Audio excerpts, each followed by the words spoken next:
I've always been the kind of person who loves a good mystery. Horror stories, urban legends, weird internet rabbit holes, you name it, I've probably looked into it. But never in a million years did I think I'd become the subject of one. It all started when I came across a strange forum while browsing late at night.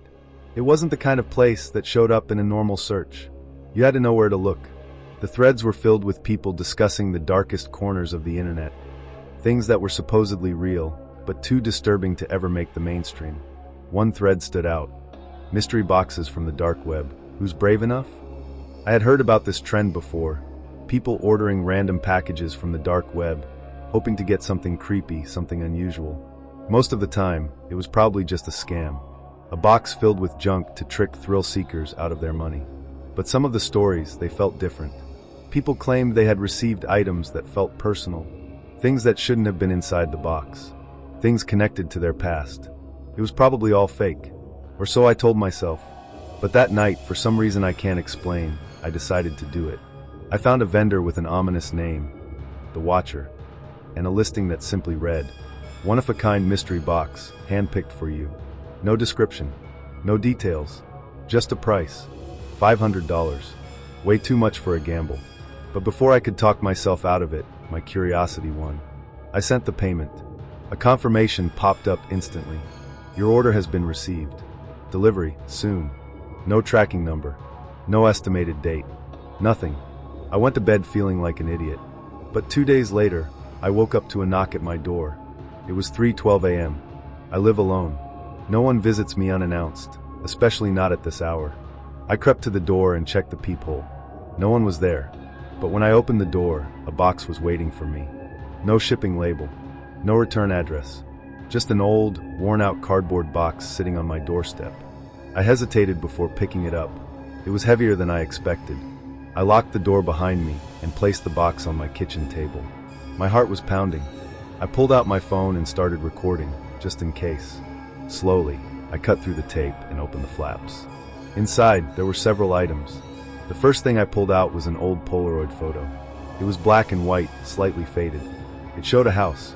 A normal, suburban house. I didn't recognize it, but something about it felt familiar. I set it aside and pulled out the next item. A VHS tape. It had no label, just a strip of white tape with a date written on it.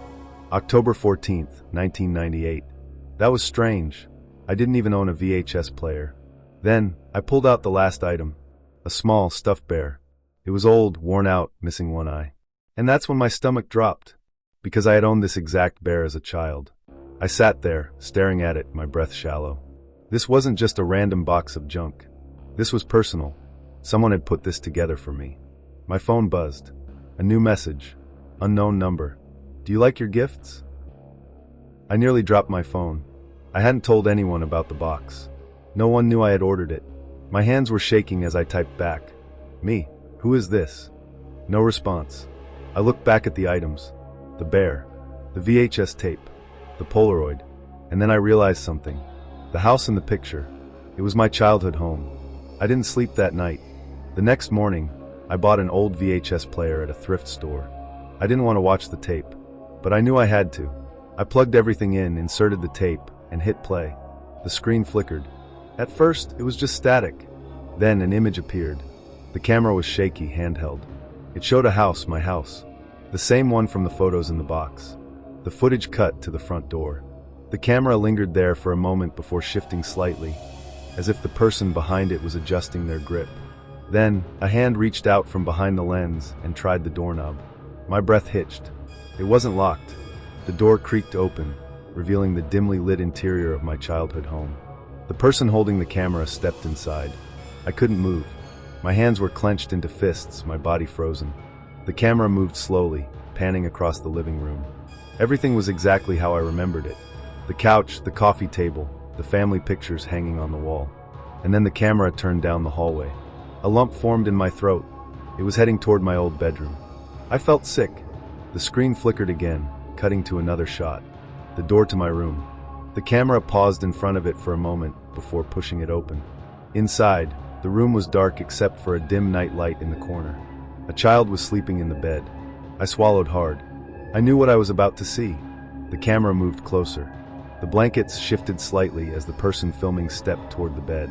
Then, the lens tilted downward, showing my own sleeping face. I couldn't breathe. This wasn't just a random tape. This was me. Someone had filmed me in my own home when I was a kid. The screen went black for a moment before new footage appeared. This time, the camera was outside, standing in the backyard, pointing at my bedroom window. The window curtains were slightly open, just enough to see inside. And through the glass, the figure of a man was standing in my room, watching me sleep. I felt a chill spread through my entire body. The camera zoomed in, focusing on the shadowy figure.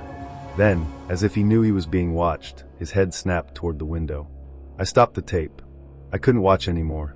My stomach churned as I grabbed my phone, my fingers fumbling over the screen. Me? Who are you? What do you want? A few seconds later, a reply. Unknown number.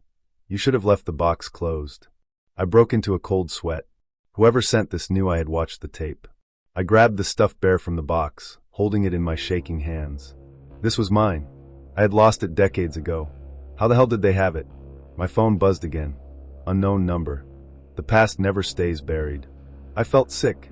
My hands were shaking as I stood up, pacing the room. I needed to call someone. The police, maybe. But before I could even think, there was a loud knock at my door. I jumped. My breath caught in my throat. Slowly, I crept toward the peephole. A dark figure stood outside. Not moving. Not knocking again. Just standing there. I took a step back, my pulse thundering in my ears. My phone buzzed once more. Unknown number. You can't return it now. I turned off my phone and backed away from the door. Whoever this was, they weren't going to leave. And worst of all, I wasn't sure if I had ever really been alone to begin with. The knocking stopped. Silence settled over the room like a thick, suffocating blanket. I held my breath, listening, straining to hear any movement outside my door. Nothing. I crept back toward the peephole, heart hammering in my chest. The hallway was empty. The figure was gone. But somehow that made it worse. I glanced down at my phone, hesitating before turning it back on. No new messages. But my hands still trembled as I slowly backed away from the door, every instinct screaming at me that this wasn't over. I turned toward the box again, my stomach twisting. The tape, the stuffed bear, the Polaroids. Someone had been watching me for a long time. This wasn't just some random dark web prank. This was personal. I reached into the box, digging through the remaining items. A set of old keys. A folded newspaper clipping. A small notebook. I picked up the newspaper, unfolding it carefully. The edges were brittle, yellowed with age. My breath caught in my throat as I read the headline. Local family missing. No signs of forced entry. A chill ran down my spine. The article was dated almost 20 years ago. I skimmed the text, my eyes scanning frantically for a name, my last name. The article was about my family. My parents. Me. I didn't remember any of this. I had no memory of ever going missing.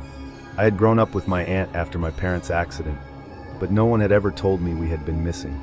The memories I had, were they even real?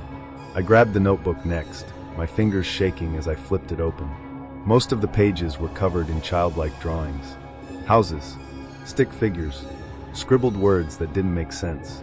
But then I turned to the last page. A message written in red ink. You left me behind. My hands went ice cold. This wasn't mine. I didn't remember writing this. But the handwriting looked like mine from when I was a kid. I swallowed hard, trying to make sense of it. A message from who? I flipped the notebook over, looking for anything else, but there was nothing. Just those 4 words. My stomach twisted with unease. I turned back to the box. There was one last thing at the bottom, something wrapped in old, crinkled paper. Slowly, carefully, I unfolded it. Inside was a cassette tape. No label. No markings. Just an old, dusty tape. My pulse pounded in my ears as I walked to my desk and pulled out my dad's old cassette player.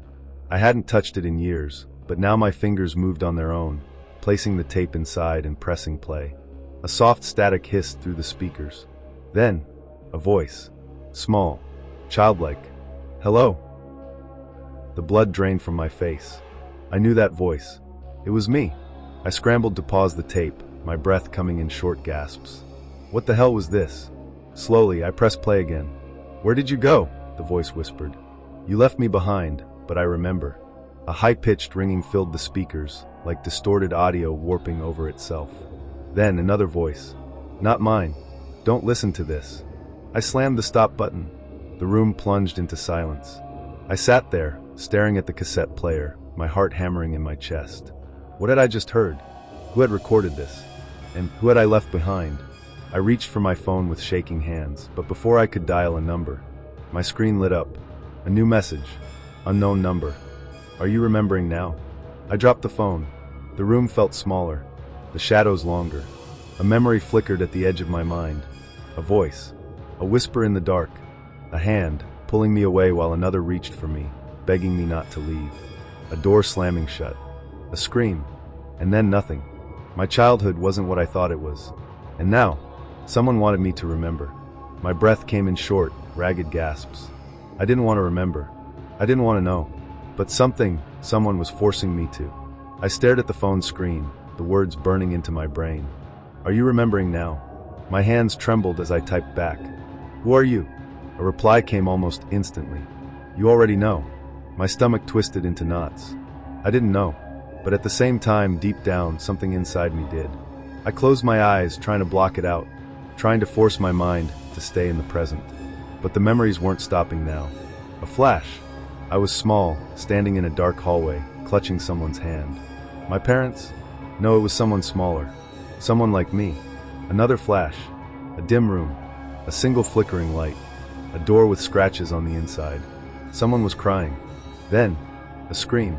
The sound sent ice through my veins. I gasped, snapping back to reality, my vision swimming. The room around me was exactly the same. The box. The notebook. The cassette tape still sitting in the player. But something was wrong. The air felt different, heavier, colder. And then I heard it. A soft, muffled knock. Not at the door. From inside my closet. My entire body froze. No.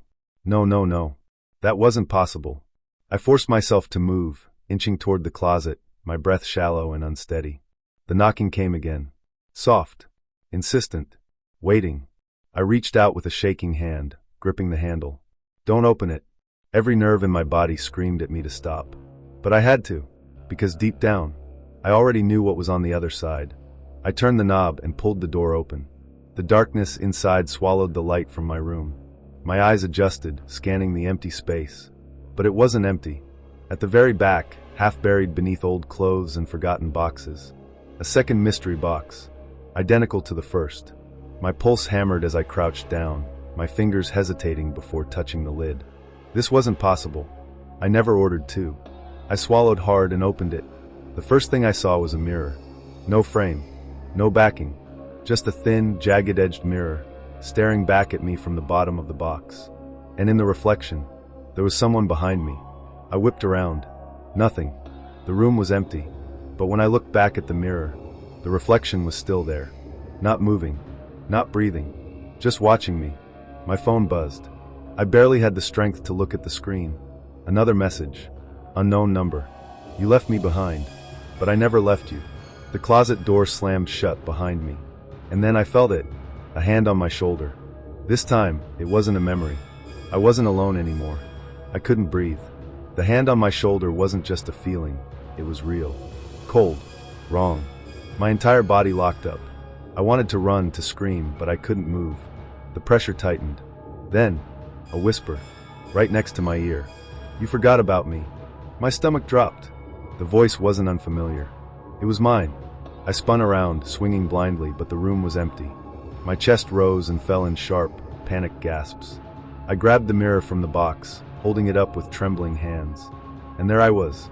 Not just me. A different version of me. The reflection didn't blink when I did. It didn't flinch when I reached toward it. It just stared. I wanted to drop the mirror. I wanted to shatter it, to destroy whatever this was. But then it smiled. And before I could react, the lights went out. The room plunged into darkness. My phone screen flashed one final message before the battery died completely. Now we are the same. The closet door creaked open behind me, and something stepped out. Was this story real, or just another dark web nightmare? Let me know in the comments. And if you love creepy stories, don't forget to like this video and subscribe for more terrifying tales. But remember, some boxes should never be opened.